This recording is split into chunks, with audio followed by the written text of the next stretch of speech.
thinking about who is really guiding the youth to meaningful and productive careers, wondering why does it feel like no one cares about us? Pause, think about it with intentional thought, and consider where we go from here. Stay tuned and hear what University of the Bahamas Junior Paris Bethell got to say about how the youth are struggling to translate their skills and passions into purposeful careers. Something to think about with Dale Happy Knowles. What we think, we become. What we radiate, we attract. What we imagine, we surely can achieve. Let's change the narrative 242. Welcome to Something to Think About. We're here this evening and we're going to have an awesome conversation. And we'd like to welcome you from all around the world. Ghana, Aruba. No one to down there in Aruba. You know about you up in Canada and the United States and those in Paris. But, we want you some more of you from down on the rock. Down there, on the islands and so forth. Tune in. And let's have a nice conversation under the tree. Nice casual conversation. Welcome, Miss Paris Bethell. How are you today? Hi, Mr. Happy. I'm great, thank you. I'm happy to be here about. Awesome. Well, we're glad that you join us with our sponsors, Dom Dev Enterprises and Pache Investments, and we encourage everybody to drop the notes in the chat. Let us know what you're thinking, where you're from, where you're doing, what you're thinking about, what you want us to think about, and enjoy the show. So, when we talk about it, last week we had some youth on, and we were talking about some critical points in politics and pulpit and crime. And now we want to tackle from a position of perfecting and achieving our goals and what we need to do that. And one of the big items is the mentorship. And you've asked a big question. But tell us a little bit about why you're asking this question in terms of your background, first and foremost. Your university junior, as I mentioned, but give us a little bit more so they can have a little bit of me to know who Paris Bethell is. Okay, so hi everyone. As Mr. Happy said, my name is Paris Bethell. I'm a third-year university student. I am also a 20-year-old lover of crocheting and reading. And above all else, I'm simply a student or a young person looking to figure out what am I supposed to do next. I'm graduating in, hopefully, prayerfully in 2026. And the goal currently is, what do I do next and how do I possibly get there? Awesome. Well, one of the things that we talked about on the side was your dedication towards understanding the connections between health, wellness, and science, and meaningful impact on the fields, and so forth. And so, when we look at all of that, and something to think about, we here strive to do what we call to build this new built environment. So, something to think about was formulated because of the narrative that was out there in the national narrative, and it really wasn't anything favorable to any of us. So we didn't like the negativity in it, and all of the. Everybody was just focused on negative, and nobody was focused on any building. At least that's what it seemed in the public eye, right? And so we came up with this formulation during COVID to say what we want to build the Bahamas to. And I've been trying to get people, and some it's not going as fast as I would like, but I think people are joining in to subscribe to this so that we could all be moving in the same direction. Because when this country was moving in the same direction, we grew from leaps and bounds. But now everybody got their own agenda. We seem to be going astray, right? And back then, as I mentioned, that was some 45 years ago when I thought about it. I had like 15,000 mentors. that I didn't know about. Besides the 50,000 of baseball coaches that I had who mentored me, you had politicians, you had clergy, you had teachers and stuff like that. All were helping and eager to build the Bahamas. And from what you said earlier, it seems like we have lost that. And we have regressed somewhat, and we're not really going to that because you made a really powerful question here. And if I could find the question real quick, which is in the title and so forth. So when we look at all of that, then what we want to know is you asked the question, who is mentoring us? That's the youth, and to find our career purpose. Right? So let's define first and foremost what is the career purpose that you speak of. I think the career purpose more or less is, I mean, we understand that to have success, so to say, how it's described, we should go to school, get an education, find a good career, a solid one. I think a career purpose in that sense is just understanding a career path, I suppose, for your future or something around that area. Okay, cool. It's awesome. So then when we look at it, so why do you think that finding one's career purpose is so crucial for young people in the Bahamas right now?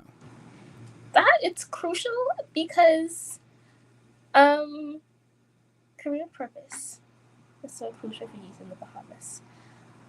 I think that, what's the phrase, that the devil makes use of idle hands?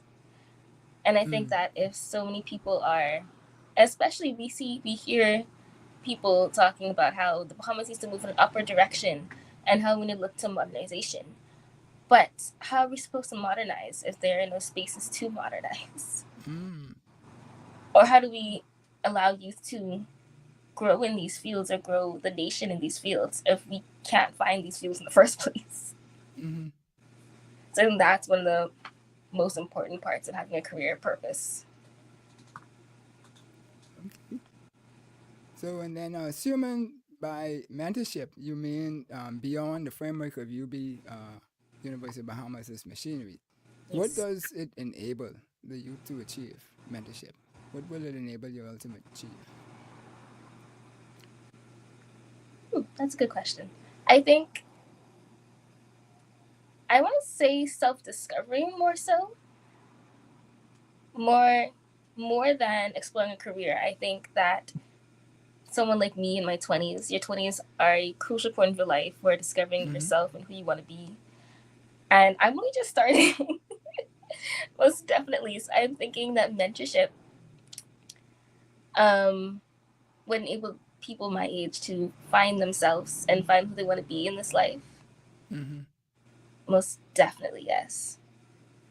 Yeah.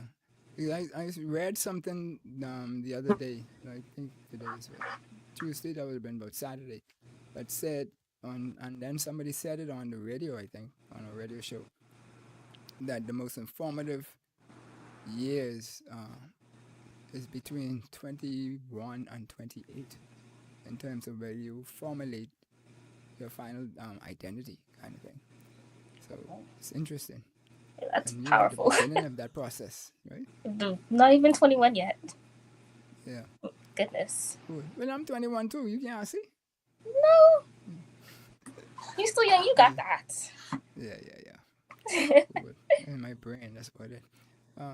So can you share a personal experience in terms of why you feel that guidance was missing in helping you to explore to find your career? Like you mentioned earlier to me on the side that you have the nutrition and you have the health scenario, the clinical, medical, and then you might consider botany and so forth. So, you're still exploring, which is good.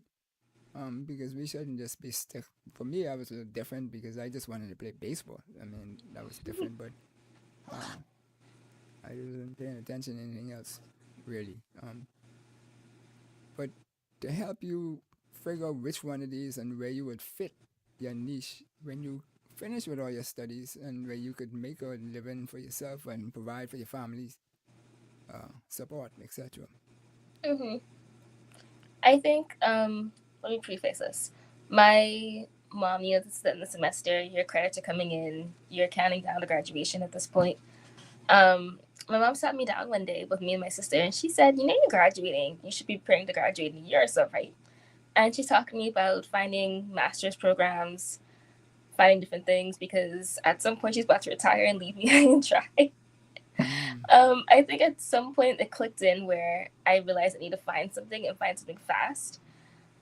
But then my other problem also is I've always been told that these niche careers or these careers that are besides business or finance or going straight into medicine, I was always discouraged by them because, especially somewhere in like nutrition or botany, I've always been discouraged because my family would say, "You're too smart for these things. You should be a doctor. You should make like six figures, or these other careers aren't going to make you any money." And I feel like, as I spoke to you earlier, you have the career first, of course, at UB, but I feel like they're so fixated on business students or finance students Mm-hmm. that most of the places that me and some friends were also studying biology, we went to, and we'd ask if there are any like summer programs, anything we can learn from. They'd say, "Oh, what career student are you?" We go, "We're biochem." They go, "There's nothing for you here." And I Mm. feel like that a lot of that is missing at UB, where I can grow into spaces that aren't traditional, more to say. I would love to see that. Yeah. So it seemed like there's a lot of even on UB, then there's a lot of, I guess, speaking to people to go into areas where they are comfortable, which Mm-hmm. they are known. It is not something that is abstract or pioneering type areas. Like when I went into engineering back in, what was that, 80s, early 80s, 80, thereabouts and stuff like that. It was something that a lot of people were saying we need engineers in this country. So you all go and do these things. So, excuse me, it wasn't exactly mainstream. We had some engineers before, and so people, I could understand the pushback that you're getting for these niche environments. But I would say to you this: uh, I've met 3 master plumbers who make in the millions.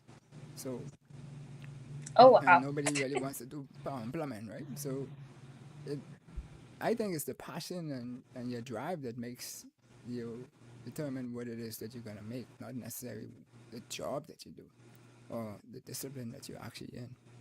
I've heard that from a couple of people actually, that it's more doing what you love and the things will come rather than looking straight for money. Mm-hmm.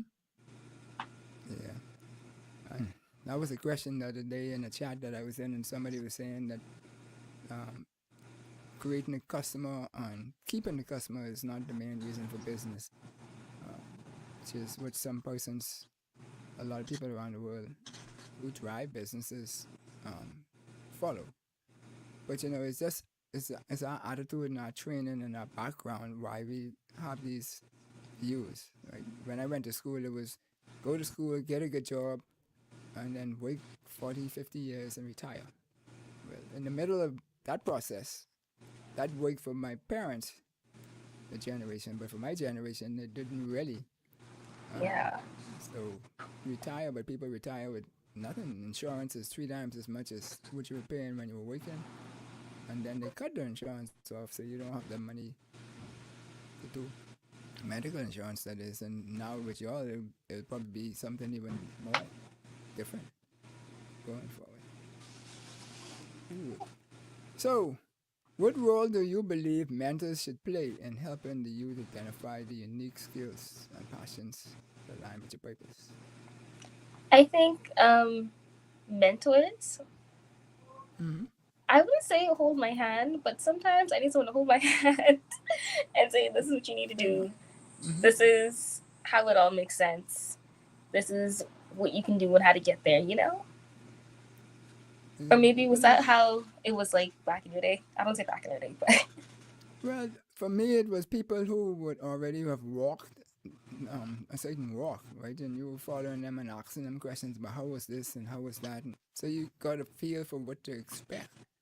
And from when I'm talking with youth today, they seem like nobody's checking for them. right? Yeah. I don't know. There's a lot of parents who are still, but there's also a growing scenario where there are children having children more so, and now we having grandchildren and grandchildren. So everybody's trying to make it, and there's not really a lot of people with the wisdom passing them information on. Mm-hmm. So I don't know if that's your experience that you're getting when you try to Well, seek out information, I knowledge. think you just have to. It's finding. I think once you find the people that be willing to speak and be able to help you, but it's finding the people that I run into Mm, or okay. being in a certain space to find out. Yeah. Well, finding the people. So I mean, we are 50 plus 1 years. So I'm thinking that there should be a lot of people, and so it's just a matter, like you say, finding them, and maybe we need systems to do that, right? And so forth. So, how would you describe the current awareness among Bahamian youth regarding emerging careers beyond the traditional ones? Uh, are the youth climatized to all of the different, no, maybe not all, but a good number, and they might want to do these different things versus the traditional, what we've learned over the multi years of doctor, lawyer, accountant, engineer, what have you, type scenario? I think. What do I think?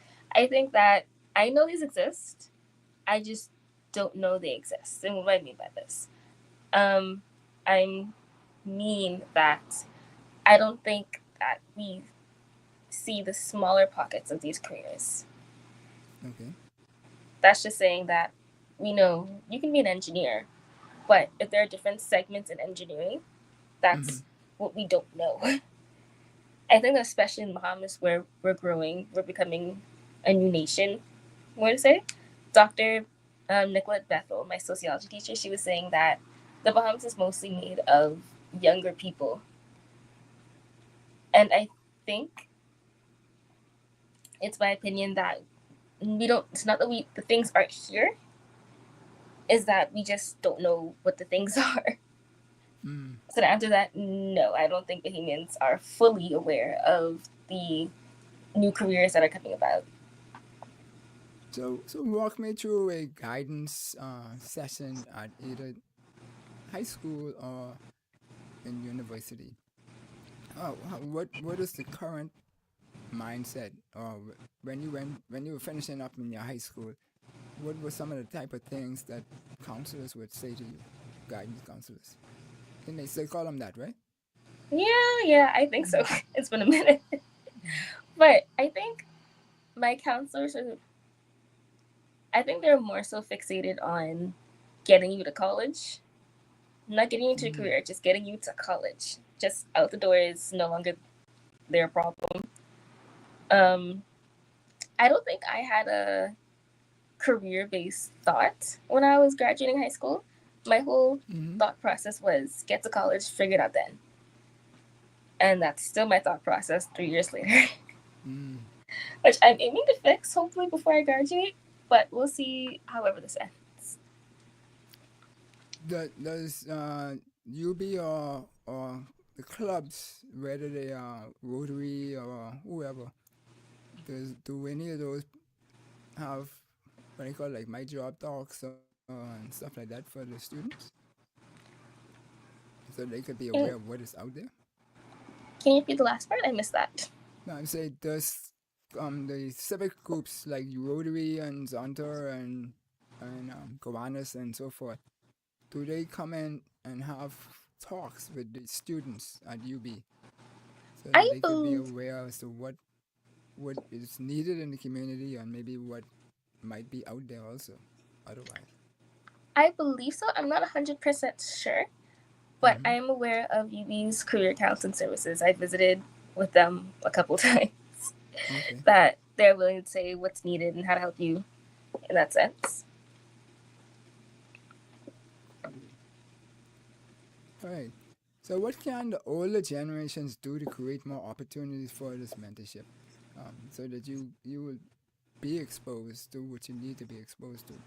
Because you seem to have the drive, and young people, when I talk to them, they have a drive. They all have passions and they all have their own vision as to what needs to happen. Mm-hmm.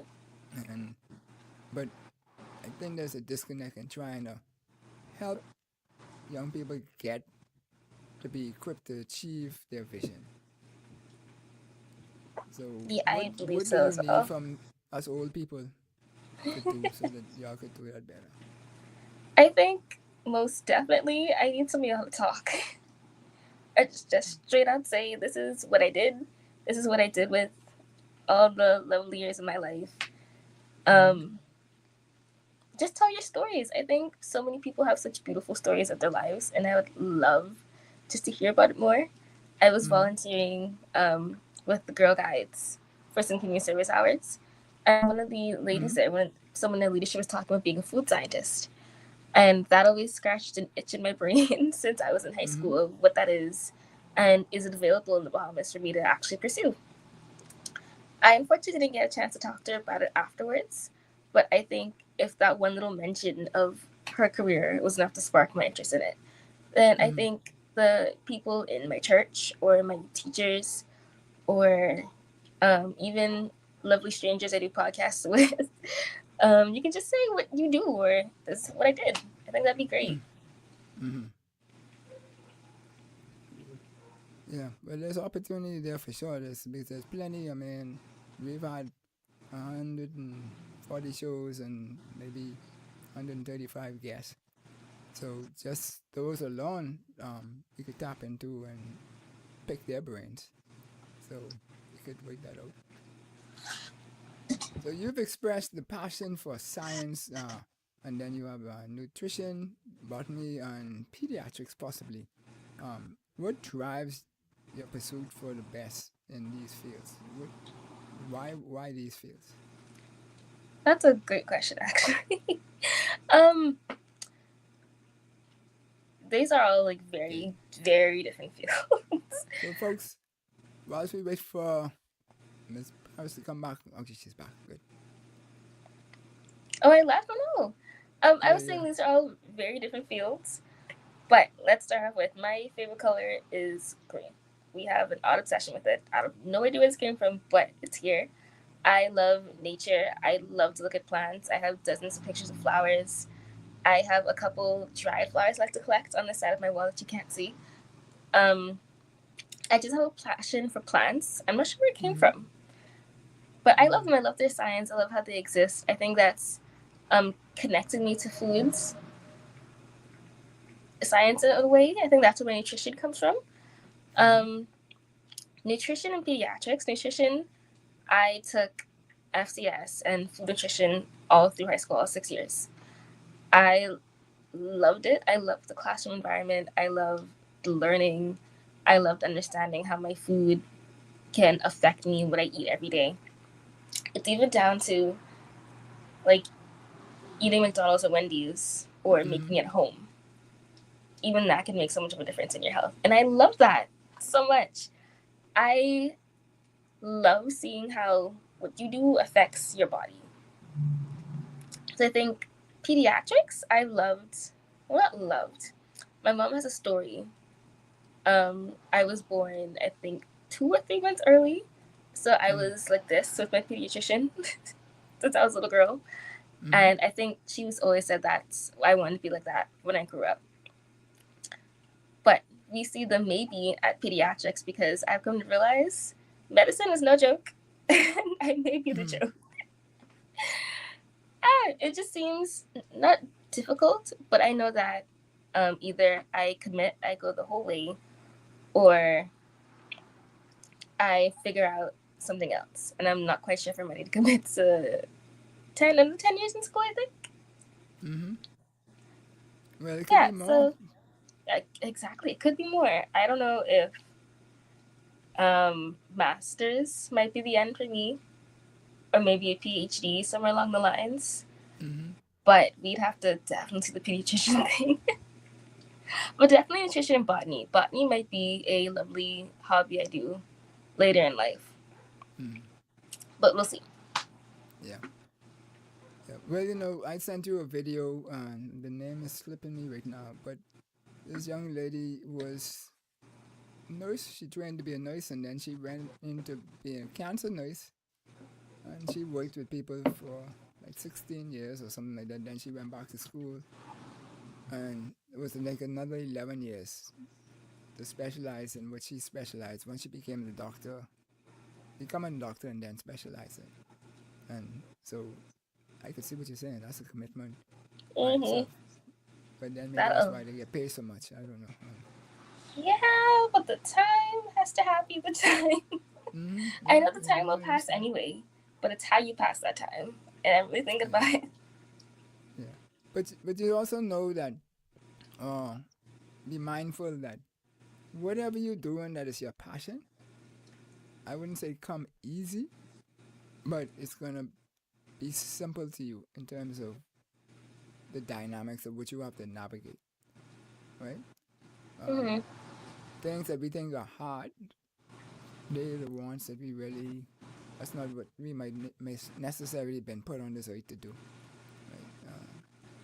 So, it's you need the mentorship and so forth in order to guide yourself through that. Parenting is mentorship,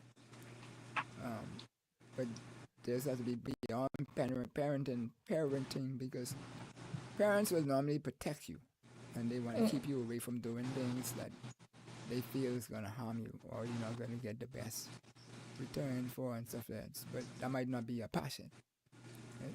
So passion is a serious thing. Yeah, there's also being given the space to mess around and find out, so to say, when you're still young. You still have time to prepare it. Yeah. Mm-hmm. Cool. All right. What is happening here? Click. Boom. Okay. So how have your studies at UB influenced your understanding the role of science plays in improving lives in the Bahamas and elsewhere? I think, well, let's say this. My love for botany came in after my second semester at UB. I took a plant science class that's Mm-hmm. a must for the biochem program. And I loved either it was the teacher or it was just the course itself. And then that's where I started to fall in love with botany. So thank you, UB, for that. Mm-hmm. Um, I think I started to understand more of how science plays a role in improving lives coming down the line after like my second or third year, let's Okay. say. Um, I think it's really, you were telling me how instead of fish fry, they're using old wood or pre-used products to cook people's Yeah. food. And that kind of scared me because you don't know what's happening behind the scenes. You don't know how it's going to affect your health. You you just have to trust that they're using proper standards and proper methods. I Mm-hmm. think that's really where it hit how science plays a role in improving lives, especially since I am constantly surrounded by people who are studying the environment. A lot of professors I came across with this semester, Mm-hmm. their PhDs were in, other studies were in environmental studies, ecology, life sciences, things like that. And a lot of their methods were talking about how the air quality is affecting us, how the soil is affecting us, how after, I think it was Hurricane Dorian in Grand Bahama and Abaco, how those islands are still being affected, I think 5 years Mm-hmm. later. I think that played a huge part in how science can either improve our lives. Oh my goodness, especially this semester, I started my first dose of doing my own research. Um, Still getting ideas on that one, maybe next semester. But Mm-hmm. I loved seeing how my classmates and my peers are starting to dive into um, improving soil quality or testing water, Okay. Mm-hmm. um, or finding out how this one incident in their area impacted their area now. I found that pretty interesting. Yeah. Because whilst we're talking, I'm thinking that all three of your main passions really could be linked together, and that could be a niche by itself. Uh, with the nutrition, pediatrics, you say it might be a little But some with young people in the medical field could still work out and so forth, and the botany. Yeah, I Yeah. love children. I think that's what the pediatrics clicks in. I love young people. I love children. Mm-hmm. So maybe somewhere I can find a way to dive food nutrition and botany and children into one thing. Who knows? Yeah. Well, you still got time because you have another year, and then you can get your foot wet a little bit in the wake environment, and maybe go on to do, like you say, your masters in something. Yeah, If that's you what I was like thinking. research, I don't know if you like research. Not too much. We'll see. But I was definitely thinking to maybe taking a year off and then getting a job, understanding how working works, how being an adult works, and then doing masters. Mm-hmm. But Yeah. that's Both of us definitely dropped out. Yeah. Cool. Okay. So, if you had help to design a perfect career path for yourself, combining your passions and purpose, what would it look like? that's a deep question. Okay, give me a quick second. Um, I think I really think about this one because I was recently saying that between high school, the last 3 years of college, I had a difficult time seeing what my career could look like. Okay. But I think it would be, I don't see myself not studying life sciences. Let's start from there. So if Okay. I had a very lovely person who would help me design a perfect career path, I think it'd be something with life sciences, definitely food nutrition mixed in. Um, I was thinking agriculture for a hot minute, Mm-hmm. but maybe not. Mm, What yeah, about that's some a question, Mr. sports? Happy. Some sports medicine, not medicine, sports nutrition um, for young people. Oh, yeah, that's a thing. 'Cause everybody Or likes maybe, sport, so there'll be a demand for that. oh yes, that or doing something quick in kinesi. I think it's pronounced kinesiology, sports science. Hmm, that's a question, Mr. Happy. I'm not gonna lie to you. Good luck. Yeah, I dipped out just now. My internet bunksing. I don't know if yours bunksing, but so yeah, I mean, that's the whole idea of the mentorship is it help expand people's brains, and that's the purpose of the show actually. I don't mean just this show. I mean the formulation of the show is because there was so much going on where people was just negative and bashing one another in these different spaces that it seemed like nobody was helping anybody to grow or to have productive conversations in the public. Mm-hmm.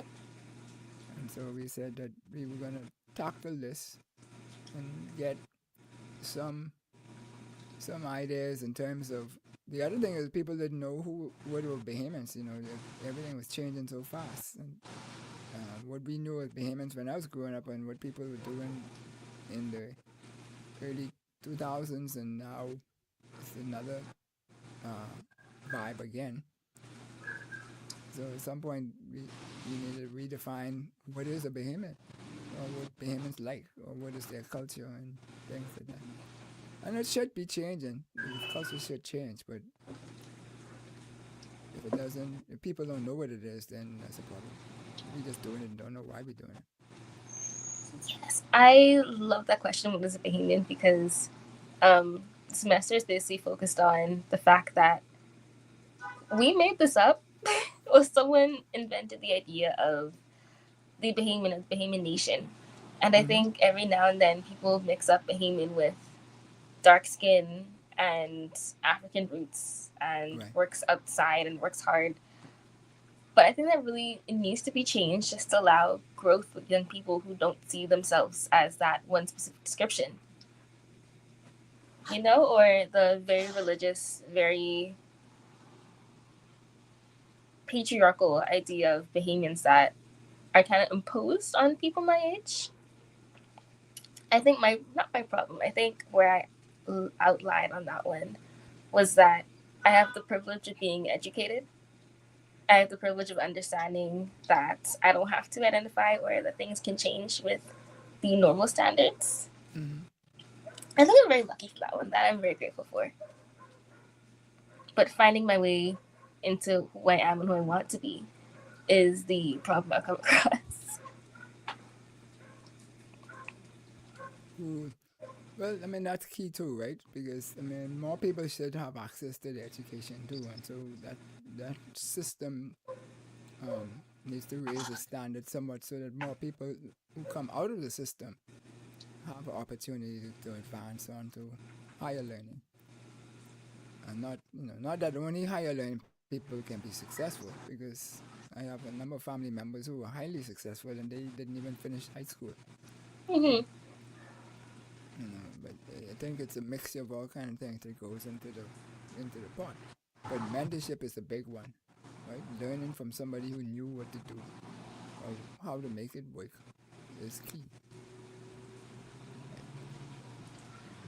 So how can young people like yourself translate personal passion into careers that benefit their communities and themselves? As we go, the questions get a little harder.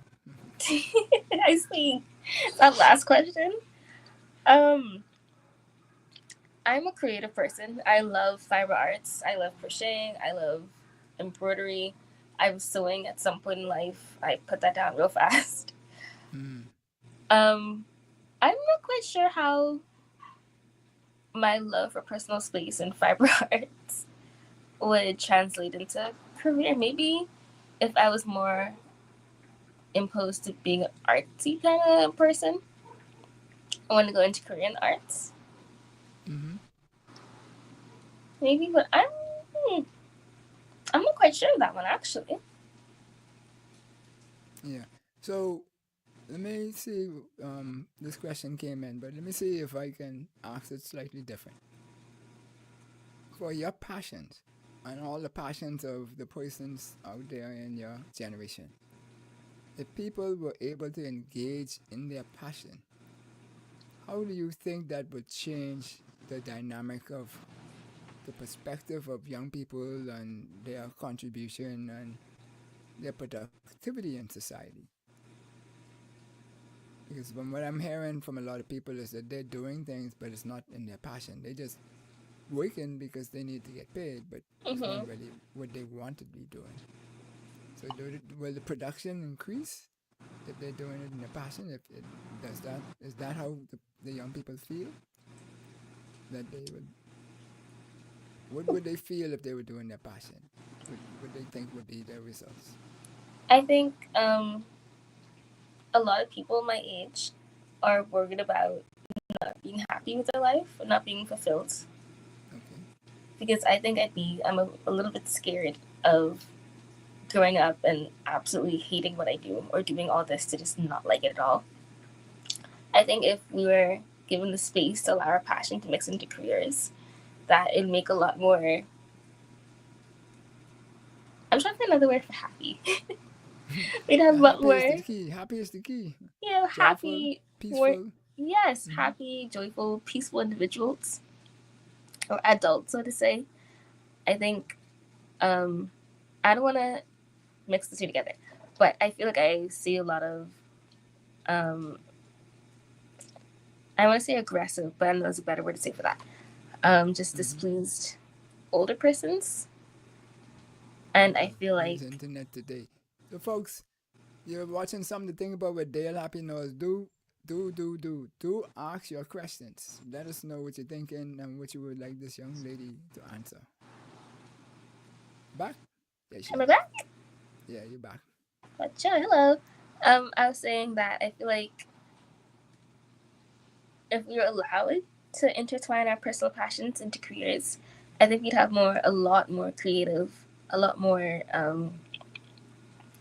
joyful, so to say, people, or spaces, I feel. That's the best I can answer that question. Yeah. Okay. So with that, then, does the young people intentionally stay away from the older people because of whatever vibe there is between being maybe identifying it as being forced into their way of doing things versus what the young people want to be doing?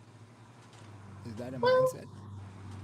some people I know want to be in spaces with older people just to learn and absorb and understand how things are done.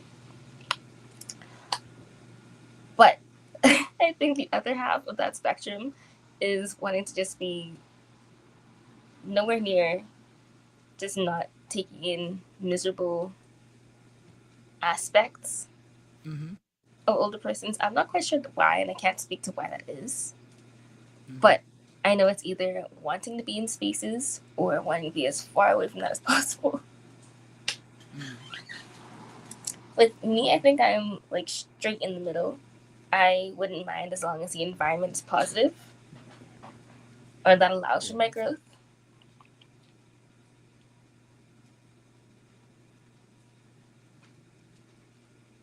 Blame it on the rain, Mr. Happy. Blame it on who? Blame it on the rain. The rain. Okay. Yeah, that's the song. Yeah. Cool. Okay, so how did you think mentorship could help you unlock the next level of your potential, personally and professionally? But I mean, you didn't start professionally yet, but still, I think in that, academically, I should say. Yeah. how do you think your mentorship could help you unlock the next level? This question is interesting, Mr. Happy. Yeah, you said you well, you didn't just say it, but I'm assuming it. You from my interaction with you, you're very smart, and so obviously there's an expectation that come around for smart people that they supposed to achieve great things, right? Mm-hmm. Right. So you're saying, and I've expressed a little bit here that some things seem like doors are not being opened. Doors are not being opened for you to be able to be you. When I say you, I don't just mean you, um, Paris Bethell, but you, the generation. Right? Mm-hmm. So, and it mightn't just be mentorship; it just might be something. What is it there that is needed to unlock your potential? I think I fully agree with you in this when you said smart people have the expectation that they'll do well, and I think I'm fully capable of doing well in this life. I believe it is so. Mm-hmm.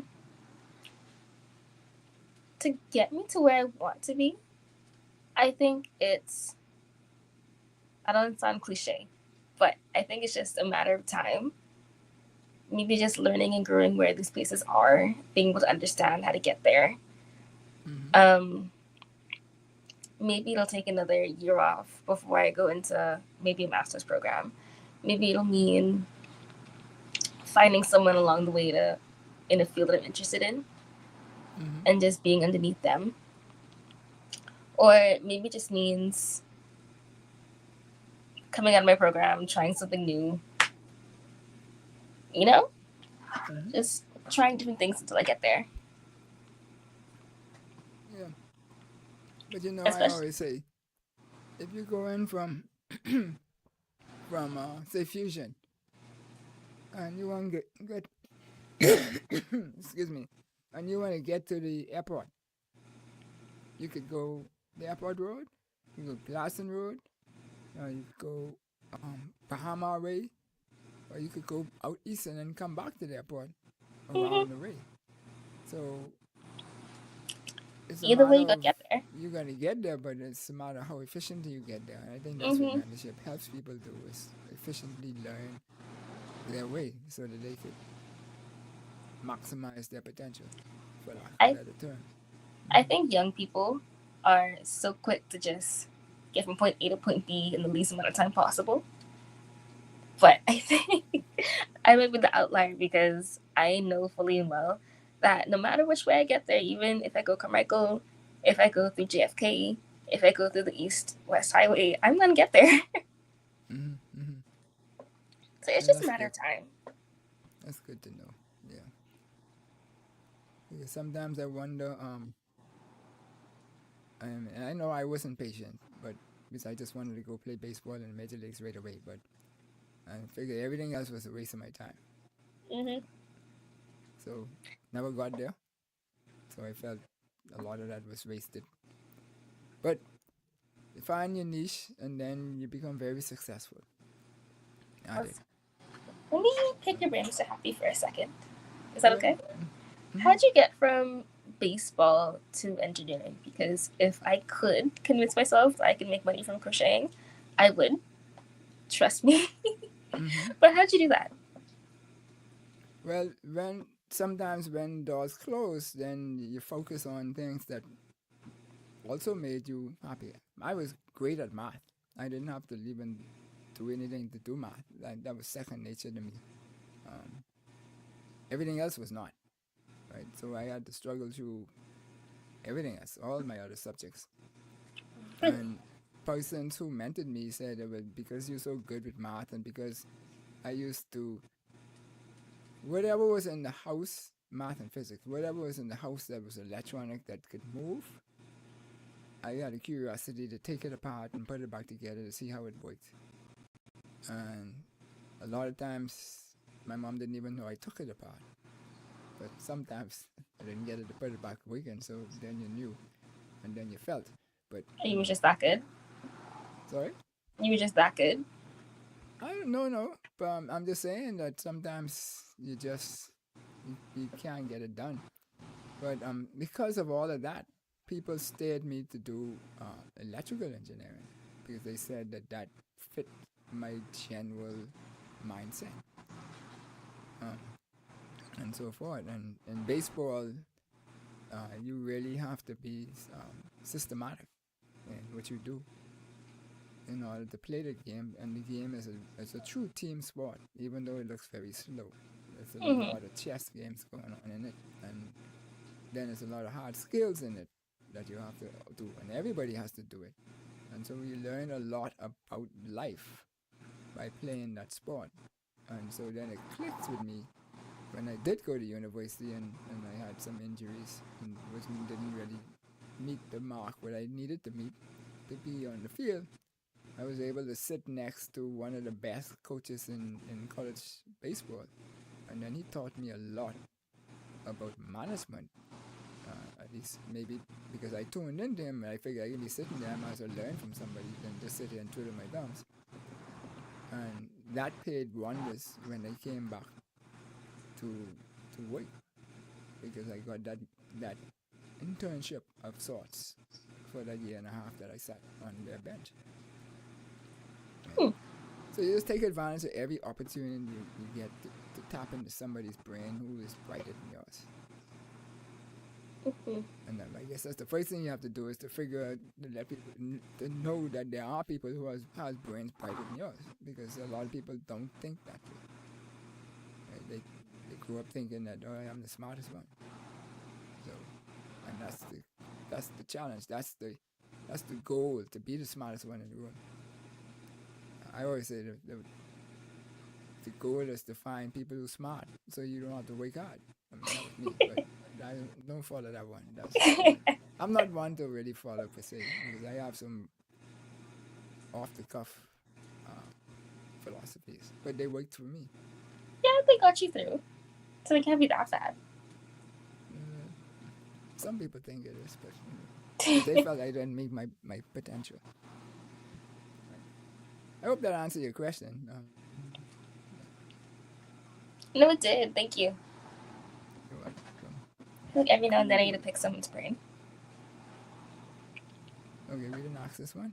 No, yeah, we asked that one. Boom. We did. Next one. Yeah. All right. So, you've mentioned a desire for more career options beyond the typical paths. Do you think Bahamas is ready for niche careers like anti-aging specialists, focusing on body, mind, and soul kind of thing? Everybody's aging, but I mean we have all kinds of bush medicines and the like that could be tapping into, and you see in the botany and so forth, and nutrition. And this is one of the pillars of the new built environment that I feel that the Bahamas should be tapping into. Mm-hmm. I think it's a multi-billion-dollar industry that we not touching, but we letting everybody else come here and grab our information and knowledge and go make money elsewhere, and we're not benefiting from it. Maybe of what you call it, a fee. Government charge a fee for this or charge a fee for that to come and do your research. Because there's a lot of research people coming to the Bahamas every year. I don't see where the Bahamas is really benefiting from other than this token license. That's the word I'm looking for. That they give people to come and do the research. Right? So, I mean, it's just one field based on your experience or your passions that I feel might be an opportunity for you. Well, I think I forget where specifically, but there's this place I heard of in China where people are aging to be like 110, 100, Yeah. good ways in 100 just because they're eating produce, fresh fruits. Mm-hmm. Now the question is, could we possibly convince our fellow Bahamians of just switching to natural foods? That may be very interesting. I think the Bahamas is very blessed to have an abundance of produce, to have very little air pollution, very little soil pollution, that we could possibly be able to have these paths in like anti-aging specialists or just improving overall health, period. But I think the issue is changing people's mindsets on how to live. And even more so, changing this mind, body, spiritual relationship with each other. Because you could say, yeah, I'm going to eat healthy and I'm going to change my diet. But are you changing however you think about the way you eat in your mind? Yeah. Like, is it just is it just I'm eating because I'm hungry and this burger doesn't make me feel the best thing I've ever had? Or am I eating because my body doesn't like beef or I can't digest certain things, you know? Right, yeah.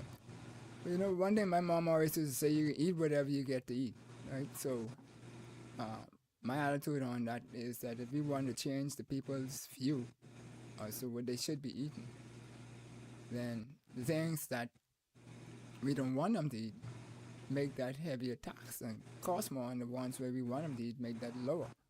And then they'll navigate themselves to moving to what they like of the lower price food compared to higher price food. Yeah, that and we see fast foods, and I have a Wendy's literally right on my corner now. And I think there's Burger King 2 minutes next away from that. I think it's much more accessible to be eating fast food and $2 or $5 sandwiches rather than go to the grocery store and spend anywhere from over $50 just on fruits and veg for that week. I don't even last that week, maybe. Yeah. Well, I mean, and they're all not cheap anymore, right? So, Did you see? I'm sorry. Did you see the article about the cost of living in the Bahamas? Yeah. Well, I didn't see the article. You mean the one with Leslie Archer did? Yes, I believe so. Yeah. Yeah, she was on the show a couple of weeks ago, and we talked a little bit about that, but more about policy and how policy can change our way of living. But she was on a couple of other shows talking specifically about the cost of living, and that cost of living didn't even include stuff like heavy duty stuff like insurance and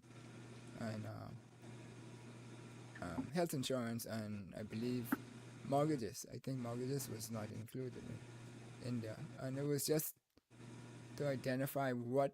This is my understanding of it, is to identify what would a middle class look like that that people want in the Bahamas, Mm-hmm. right? So it's a little different than what is the traditional middle class definition. So people got in an approach, but and so forth.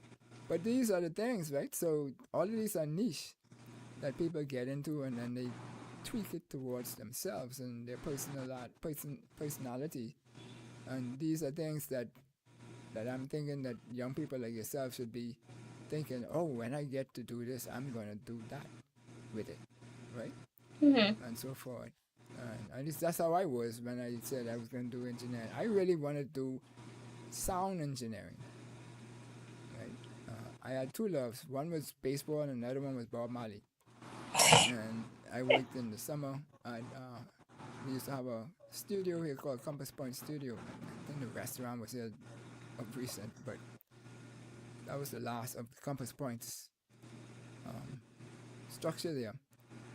Well, I got to work summer there with all of the bands and engineers there doing the sound engineering, and I loved it. And so I said I wanted to go to school to do that, but my mom said, "Where you say you're going? Where in New York? Not a thing like it. You not paying attention to school now, and I can send you in that community? Nope, nope, nope, nope. Go in Canada up in the mountains and the hills and learn to focus first."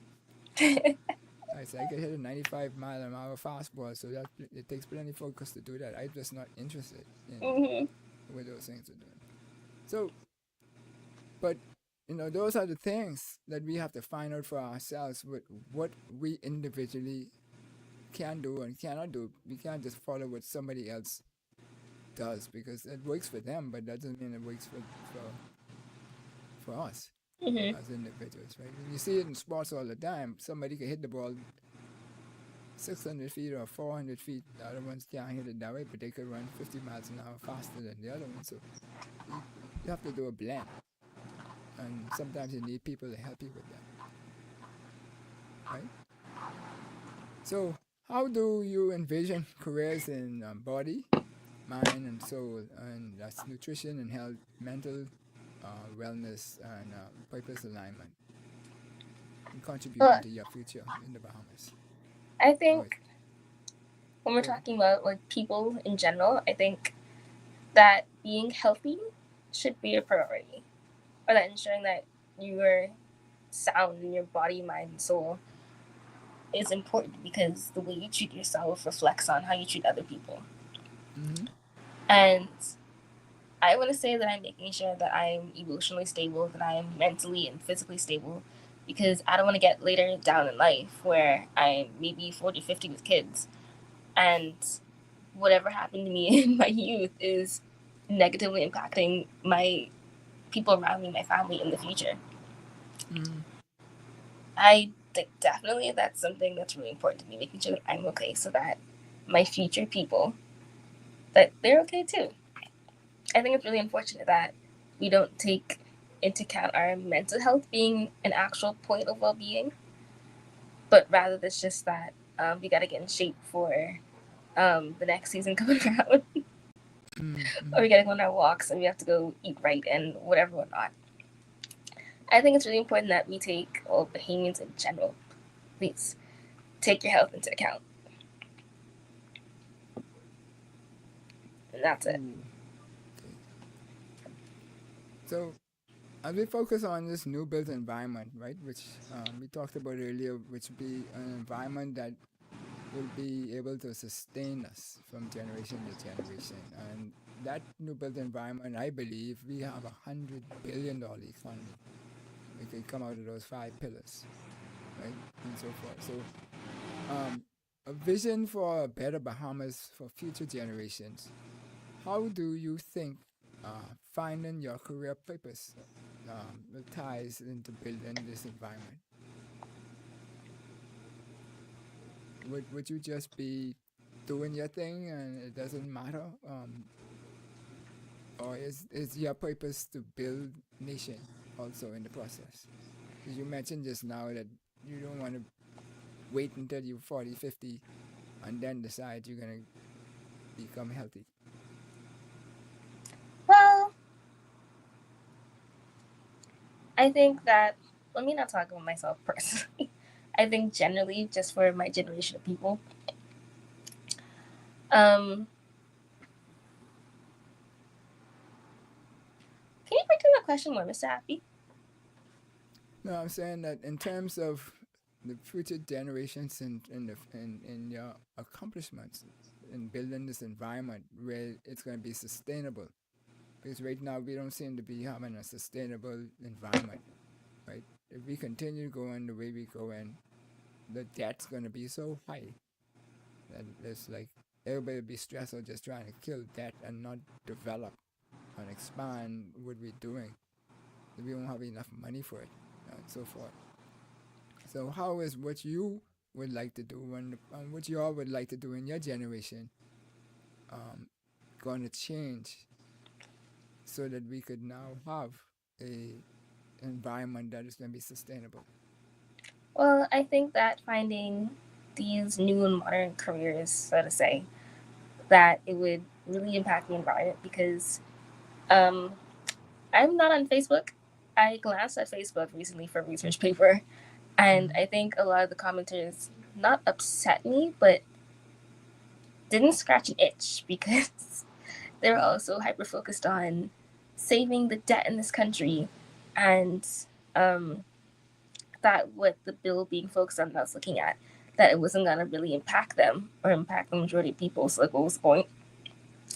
I think that building these new careers kind of opened your eye to realize that it may not impact you personally, but something along the lines of the environment or health issues. It's not going to impact you specifically, but it impacts so many people outside of you, outside of your circumstance. So I think that these careers opens you up to awareness. Most importantly, opens people up to awareness. That's something I really hope to see improved as I get older, as the nation gets older.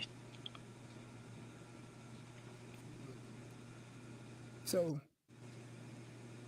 if the Bahamas embrace niche opportunities like what the young people are pushing, and y'all are very much digital minded, right? You grew up in the digital environment, and it costs way less to build digital infrastructure than it is to build traditional infrastructure, brick and mortar and whatever else. But we seem to be going slow with the digital compared to the brick and mortar. Maybe because that's what we're comfortable with. How the young people is going to change that, like wellness tourism or mental health or sustainable nutrition, what impact would have on the economy if you all had a bigger say? Because you have some like 60-something% of the population is, or 70-something% is young people. Mm-hmm. Well, I think that I don't want to age anyone, but I think the online environment is a really great pivotal tool that we can use to address different topics, address new issues, and spread awareness and accessibility to different things. I think in that sense, it could impact the economy and society just by advertising these things, advertising issues, advertising things that need to be addressed. Because it's my opinion that a lot of things are a problem in the Bahamas because people don't know. Either they don't know or they prefer to sit in ignorance until it becomes their issue. I think social media does a really good job at promoting different problems. Like, you don't have to agree with it, but I need you to know this is happening. I need you to know that this is something you need to be aware of. Yes, I think that's a really... Social media has its goods, its pros and cons, but a lot of its pros are just putting it in your face, and you can decide what you do with it afterwards. You know? So you think the social media is so popular because it's giving people a voice that they didn't necessarily have in traditional media and traditional spaces? Exactly. That's one of the best parts of social media. Anyone can be a person. Or anyone can be a person of status and reach thousands of people by just posting something that they recorded 2 seconds ago. Oh, yeah. Cool. All right, so let's see if we can cap this off. Miss Paris. I like the name, by the way. That's why I keep saying it that way. Anyway, Thank if you. I'll tell my you mom. had a chance, your mom's name? No, so thank you. I'll tell my mom you liked it. Oh yeah, yeah. If you had a chance to mentor someone younger than you, what advice would you give to inspire them to dream big and explore the possibilities of their talents? I tell them the same thing that people tell me now. Just go out and explore. Try anything. Try everything. Like, I have a pair of roller skates that I used maybe for 3 months and haven't gone back to. But it's good that I tried it. I think the best thing to do with your youth is try it. Like, it doesn't hurt. As long as you're fine in the end, it would never hurt you to try something new or to put yourself out there. That, and accept as many, I like to call them side quests, accept as many new things that you can, because you never know what sticks and what doesn't stick. That's a good way of looking at it. They say, the people say throw it against the wall, and what stick is what you're gonna work with. Yeah, what stick is what stick. You gotta see. You have to throw at the wall first. Yeah, but that's true. Ivan Ball says that knowledge is power, but enthusiasm pulls the switch. So if you don't pull the switch, then nothing's gonna happen. Yeah. So, all right. So we've paused and we've thought about it with intentional thought, and we considered where we go from here and so forth. So I've asked you all of these different questions now. What would you like to talk or say to the people out there before we take our leave? I think I really like to say to whoever's watching, give your young people, whether it's your daughter, your son, your niece, nephew, grandchild, godchild, whatever it is, give them a chance to explore themselves and give them space to do so. Because I think the most important thing for young people to know and to understand is that A, you're young, you have a very long time to get it right.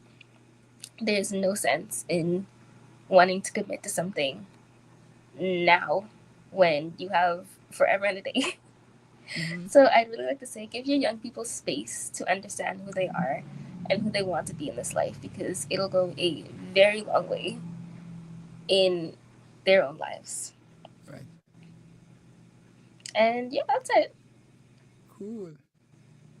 Well, Madame Paris, it's been a joy, a lovely conversation, and you put some things on the table here that make me think that I gotta do some more things that I wasn't doing.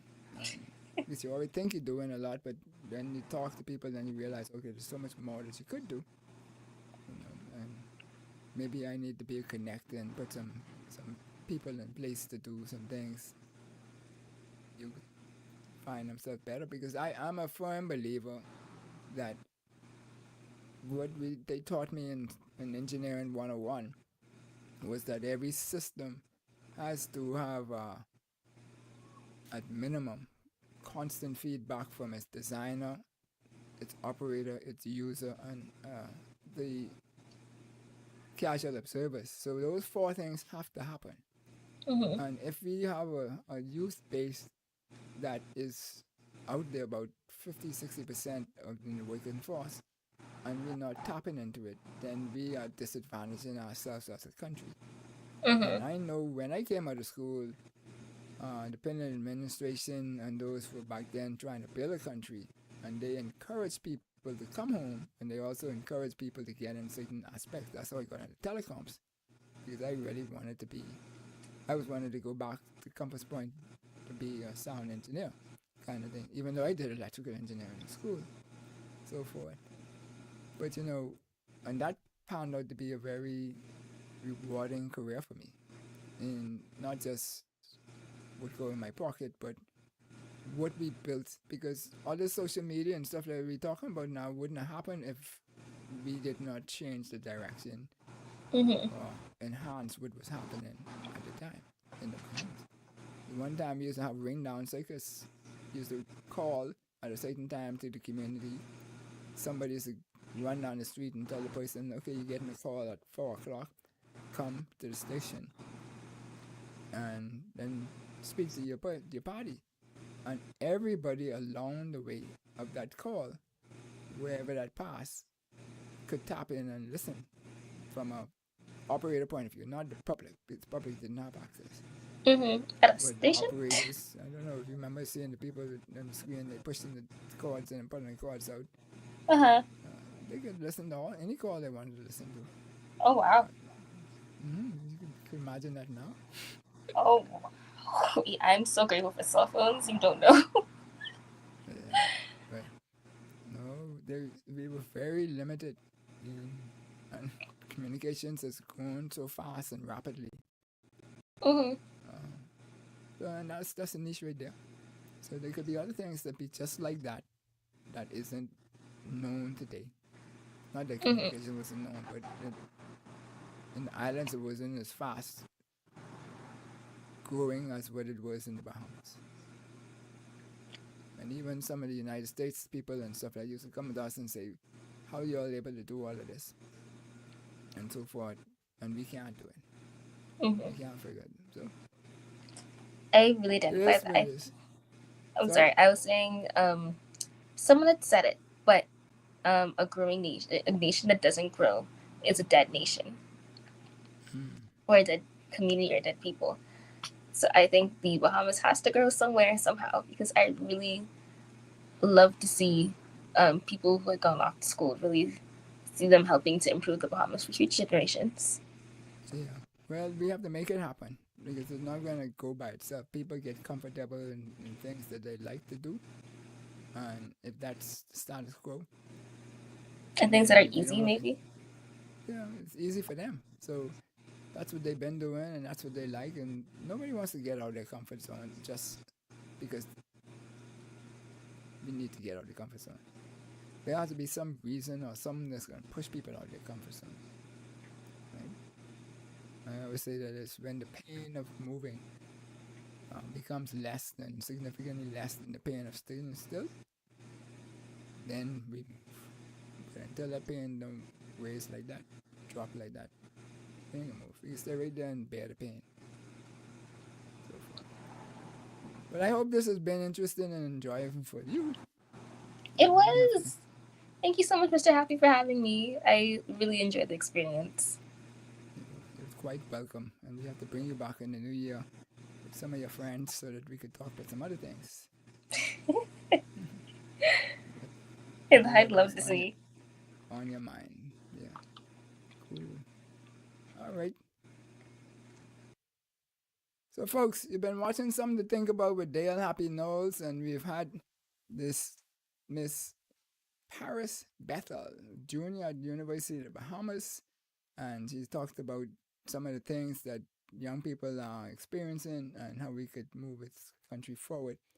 And we hope that you found value in it and you would use whatever influence that you have in order to engage and to cause young people's voice to be heard more meaningfully in our society, so that when we pass on to the side, or they move us onto the side, because that's the way the system's supposed to work, then we will continue to be sustainable as a country, and as an adult, an elder, we won't just get pushed on the side in one corner and forgotten about. And we heard too many stories about things like that. How many people are left in hospitals, nobody comes back to check on them or to take them out of the hospital, so forth and so forth. So, till next week, next time we meet, we hope you enjoyed. Share, like, hit the subscribe button. I don't be saying that too much, but I really probably should say it a little bit more so people would know. Because when you hit the like button, that's how other people get to know YouTube and so forth. Tells the other people on there, hey, this is something of interest. So they push it to other people to watch. So till next week, see ya.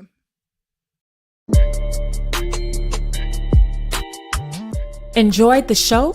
Then subscribe to us for more educational and inspirational content. Ring the bell so you never miss a show. Let's change the narrative, 242.